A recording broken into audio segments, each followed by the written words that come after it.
first off, tell me how you're doing right now. Well, right now, I am safe and secure. I have my team here. Today was our first meeting for the Congressional Black Caucus. So I have a small team of folks with me. We have been barricaded, doors locked for our own protection. It has been unbelievable, unacceptable, unimaginable to watch these individuals break out windows, to destroy the Capitol, to actually scale up the walls to many of our buildings, break the glass and come in, to break into Speaker Pelosi's office, and to get on the House floor. They are now taking podiums and statues and destroying property. You know, this is a sad day for us. It's unthinkable that we did not have the National Guard here early. We were alerted of this, and I can just tell you that when I think of just a few months ago, when we had members of Black Lives Matter who came with T-shirts and signs, they didn't come with weapons or flags, and they came to march for change and to stand up for George Floyd and Breonna Taylor and all of those who had come before them. And when you look at not only here in Washington, but across the country, how they were treated. And today, for me to witness what's happening here in our U.S. Capitol, I mean, this is the work of this president. This president invited and sent people here. This, to me, is equivalent to treason. For you to come and deface and destroy the United States Capitol, to have members of Congress and to have young staff and generational staff to be here and to have their lives threatened, I am more angry than I am scared. I am more bothered than I am scared. And I can tell you, as a member of Congress, as the chair of the Congressional Black Caucus, I will be calling for a full-scale investigation as it relates to safety and as it relates to how we move forward, because racism is still a national crisis. And I'm hearing that they're trying to encourage the president to be more forceful in his call for peace and stop this, and he's not doing it. And where is the president? Mm-hmm. There has been no breaking news with the president being apologetic or concerned about this form of branch of government. Where are our senators that stood with him, standing up, being apologetic that people's lives have been threatened? This is a sad day in America, but I can tell you, we are not finished with this. This only makes us stronger for us to build back better. I was so pleased to see President-elect Joe Biden come on the TV and call it like it is, that this is this president.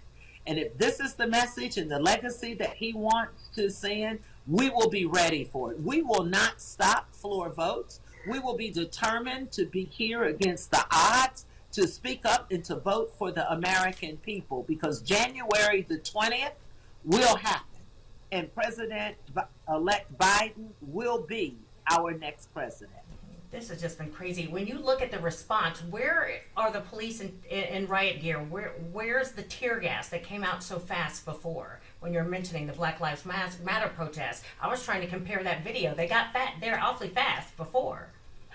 Absolutely. I mean, there's been many protests and marches since I've been here that the streets were lined, they were blocked off. Even when we did the March on Washington, they had people who could not get anywhere near where we were. Where is that now? Mm-hmm. And I am angry, and I have to say it.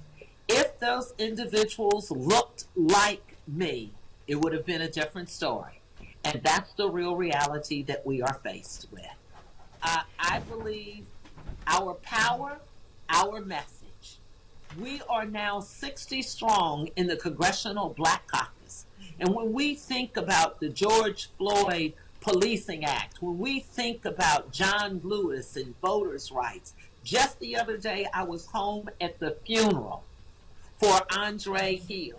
And I can remember the Reverend Al Sharpton saying, no more excuses, no more excuses. Stand up for the people. We have to stop this. Absolutely. Tell me, when you first heard of what was going on outside, tell me the moment you heard about that, and what were you doing, and who came to get you and rushed you to wherever you are. Tell me about that.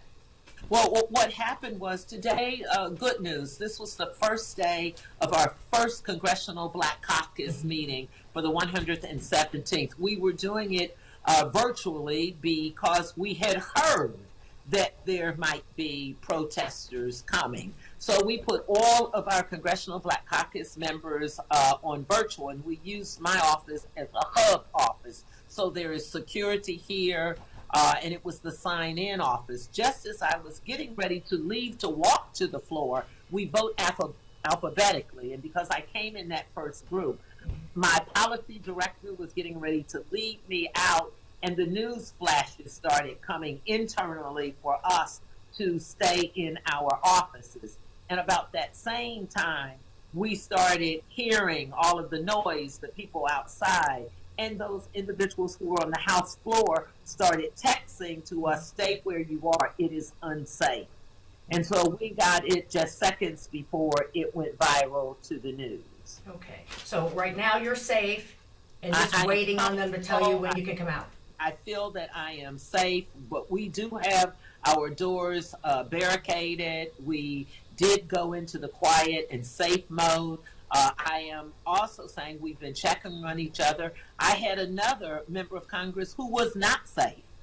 His office is in the Cannon building, and he had to evacuate the Cannon building, and we weren't sure where he could go. He happens to be the first vice president of the Congressional Black Caucus. So he was able to make a safe haven here with me.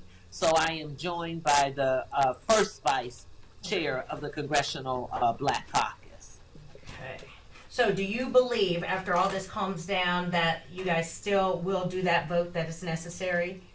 I am even more encouraged that at some point I am prepared to stay here all night if it means that we can do the people's work. We cannot let individuals like this stop the progress of this country and the work for the people. So I think you will find that most of us, we will work through the fear. We will be safe, but we will work through the fear to get our work done. I think this has only encouraged me more to fight more and to make sure that this president is no longer in the White House or having an effect on how we lead this country.